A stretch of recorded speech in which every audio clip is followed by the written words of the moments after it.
سورہ کہف میں اللہ تعالیٰ نے جو سورت شروع کی ہے وہ اصحاب کہف کے واقعے سے۔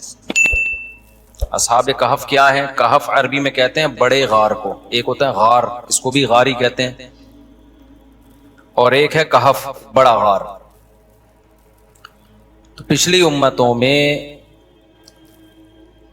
شرک تھا، حکومت غیر مسلموں کی تھی، اور وہ ظلم اور جبر کر کے کسی کو توحید پر قائم رہنے نہیں دیتے تھے۔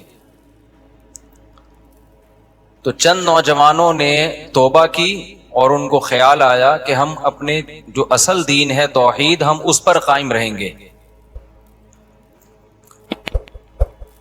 اب چونکہ اس ریاست میں شریعت پہ چلنا ممکن نہیں تھا ان کے لیے، تو شریعت کا حکم یہ ہے کہ اگر آپ کسی جگہ شریعت کو فالو نہیں کر سکتے، ناممکن ہو رہا ہے آپ کے لیے، تو گنجائشیں نکالنے کی اجازت نہیں ہے آپ کو، بلکہ آپ کو وہاں سے چپ بیٹھے ہوئے موو کرنا پڑے گا۔ آج یورپ میں بہت سے لوگ کہتے ہیں ایکچولی ہمیں حلال ملتا ہی نہیں ہے، تو ہم کیا کریں، مجبوری میں ہم پھر وہی مشینی ذبیحہ کھا لیتے ہیں، مشینی چکن کھا لیتے ہیں۔ ایک ہوتا ہے نا ہاتھ سے ذبح، ایک ہوتا ہے مشین نے ہی گردن اڑا دی، ٹیپ چلا دی، بسم اللہ اللہ اکبر پڑھ کے، اور بلیڈ سے مرغیاں آٹومیٹیکلی ذبح ہو رہی ہیں۔ تو وہ ذبیحہ حلال نہیں ہے۔ قرآن میں صاف طور پر ہے وَلَا تَأْكُلُوا مِمَّا لَمْ يُذْكَرِ اسْمُ اللَّهِ عَلَيْهِ، جس جانور پر اللہ کا نام نہ لیا جائے، کیا مطلب انسانوں کی طرف سے، بلکہ صرف انسان ہونا بھی کافی نہیں ہے۔ اللہ نے وَطَعَامُ الَّذِينَ أُوتُوا الْكِتَابَ، اوتوا الکتاب کا ذبیحہ اور مسلمان کا ذبیحہ وہ حلال ہے، یعنی اہل کتاب کا ہو یا مسلمان کا۔ اس کے علاوہ کوئی غیر مسلم ذبح بھی کرتا ہے تو بھی حلال نہیں ہے۔ تو قرآن کہتا ہے کہ وہ جو تین تھے یا چند نوجوان تھے، ایک روایت کے مطابق سات نوجوان تھے، تو انہوں نے کیا کیا، انہوں نے نیت کر لی ہم اس علاقے کو چھوڑ دیں گے۔ اب علاقہ چھوڑ کے جائیں کہاں پہ؟ تو انہوں نے کہا فی الحال شہر سے نکلو، کسی غار میں پناہ لو، غار میں جائیں گے، وہاں آپس میں صلح مشورہ کریں گے کہ کرنا کیا ہے ہم نے، ٹھیک ہے نا۔ پہلے یہاں سے تو پتلی گلی سے، استغفر اللہ، ان کو تو پتلی گلی نہیں کہنا چاہیے یار، یہاں سے کیا کرو، یہاں سے نکلو۔ نکلے تو پتلی گلی سے ہی ہوں گے، کیونکہ ظاہر ہے اوپنلی تھوڑی جائیں گے، لوگ پکڑ نہیں لیتے ان کو۔ تو اب جب وہ غار میں گئے ہیں، انہوں نے جانے سے پہلے اللہ سے دعا مانگی، ربنا ہیئ لنا من امرنا رشدا وہیئ لنا من امرنا مرفقا اذ اول الفتیۃ فقالوا ربنا آتنا من لدنک رحمتا وہیئ لنا من امرنا رشدا۔ دعائیں مانگنے لگے۔ پہلا سبق ہمیں کیا ملتا ہے؟ جہاں دین پر چلنا امپاسبل ہو جائے، اس علاقے کو چھوڑنا بولو واجب ہے۔ مسئلہ چینج نہیں ہوگا، آپ کو چینج ہونا پڑے گا۔ نمبر 2، جب آپ بہت بڑا کام کرنے جا رہے ہو تو یہ کام اللہ پہ توکل اور اللہ پہ اعتماد کے بغیر نہیں ہو سکتا، تو اس میں پھر دوسرے نمبر پر آپ کو اللہ سے دعائیں مانگنی چاہیے۔ اے اللہ ہیئ لنا من امرنا مرفقا وہیئ لنا ربنا اذ اول فتیۃ الی الکہف فقالوا ربنا آتنا من لدنک رحمہ، یہ الفاظ یاد کر لیں۔ اے اللہ اپنی طرف سے ہمیں ایک رحمت دے دے، اور ہمارے معاملے میں ہمیں رشد و ہدایت، گائیڈ کر دے ہمیں کہ کرنا کیا ہے۔ یہ دعا مانگنا ایسے موقع پہ سنت ہے۔ سمجھتے ہو کہ نہیں سمجھتے؟ تو قرآن کہتا ہے جب وہ گئے غار میں تو کتا بھی تھا ان کے ساتھ، حفاظت کے لیے کتا پالنا جائز ہے، تو حفاظت کی غرض سے کتا بھی لے گئے۔ اب کتے کو بٹھا دیا انہوں نے غار کی دہلیز پہ، اور خود کہاں چلے گئے؟ اندر۔ انگریز ہوتا کتے کو بھی اپنے ساتھ، کیونکہ فیملی ممبر ہوتا ہے کتے ان کے ہاں، بڑھاپے میں ان کا بہترین سہارا ہے کتے، تو وہ کتے کو اپنے ساتھ لے جاتے اور کتا بھی ان کے ساتھ سو جاتا۔ لیکن وہ چونکہ مسلمان تھے، ان کو پتا تھا کتے کا استعمال اتنا ہی جائز ہے جتنی شرعی ضرورت، تو یہ دہلیز پہ حفاظت کے لیے تو ہوگا، اتنا فری کرانے کی اجازت نہیں ہے کہ اندر ہمارے ساتھ کھانے میں شریک ہو جائے۔ کیونکہ آپ یوٹیوب پہ دیکھیں وہاں کتے، ہمارے ایک استاذ لندن گئے، وہ پہلی دفعہ گئے تھے، وہ کہہ رہے ہیں گھر میں گیا تو کتا بیٹھا ہوا ہے سامنے نا بستر پہ، وہ اتنا بڑا کتا زبان باہر کر رہے ہیں، میں تو ڈر کے باہر آ گیا، میں نے کہا بھائی یہ کیا کر رہا ہے؟